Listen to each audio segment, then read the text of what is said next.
ভালোবাসা, অনেক স্বপ্ন, অনেক ইচ্ছা, অনেক প্রতিশ্রুতি, এগুলো শুধুমাত্র নিজের কাছের ও প্রিয় মানুষের সাথেই ভাগ করা যায়।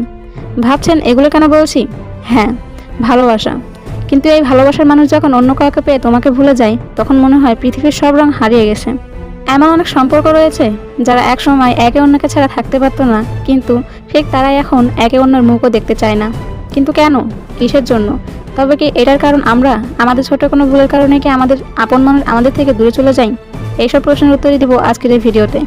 তো চলুন আর দেরি না করে মূল ভিডিওতে চলে যাওয়া যাক। মানুষ কেন পরকীয়া করে? গবেষণা কি বলছে? ভালোবাসা, সংসার, সন্তান সবই আছে, তবু কেন মানুষ পরকীয়া জড়িয়ে পড়ে? কেবল শারীরিক আকর্ষণ, নাকি এর পিছনে লুকিয়ে আছে আরও গভীর কারণ? শিরোনামের প্রশ্নটা যতটা সহজ সরল, আদতে এর উত্তর ততটাই কঠিন।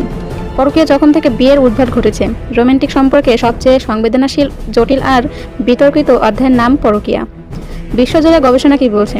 পরকীয়া নিয়ে সবচেয়ে বিস্তৃত গবেষণা একটি করছে কানাডার কুইন্স বিশ্ববিদ্যালয় ইনস্টিটিউট গবেষণা দল। এই গবেষকরা বলেছে, মানুষের কেবল শারীরিক আকর্ষণের জন্য নয়, অনেক সময় ভালোবাসা না পাওয়া, গুরুত্ব না পাওয়া, নতুন কিছু পাওয়ার হাতছানি বা মানসিক সমস্যার কারণেও অন্য সম্পর্কে জড়িয়ে পড়ে। যুক্তরাষ্ট্রের ইন্ডিয়ানা ইউনিভার্সিটির কিনসি ইনস্টিটিউটের রিসার্চ ফলো করে হিসাবে কর্মরত আছে ডক্টর জাস্টিন লেমিলার। পরকীয়া যৌন কল্পনা সম্পর্কে বৈচিত্র্য ও যৌনস্বাস্থ্য নিয়ে তিনি করেছেন উল্লেখযোগ্য গবেষণা। Tell me what you want বইয়ে লেমিলার লিখেছেন, পরকীয়া সবসময় অসুখী দম্পতির ফল নয়।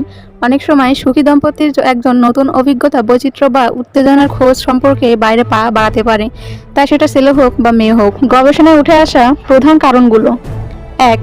দম্পতি সম্পর্কে অসন্তুষ্টি, বোঝাপড়ার অভাব, অবহেলা, শারীরিক সম্পর্কে অসন্তুষ্টি ইত্যাদি কারণে মানুষ অন্য সম্পর্কে জড়িয়ে পড়ে। রোম্যান্স ও নতুনত্বের খোঁজ, একঘেয়ে সংসার থেকে বেরিয়ে নতুন উত্তেজনা অনুভবের জন্য অনেক পরকীয়া জড়ান। গবেষণা বলছে, এই ধরনের সম্পর্কে সাধারণত 3 মাস থেকে 2 বছর বেশি টেকে না।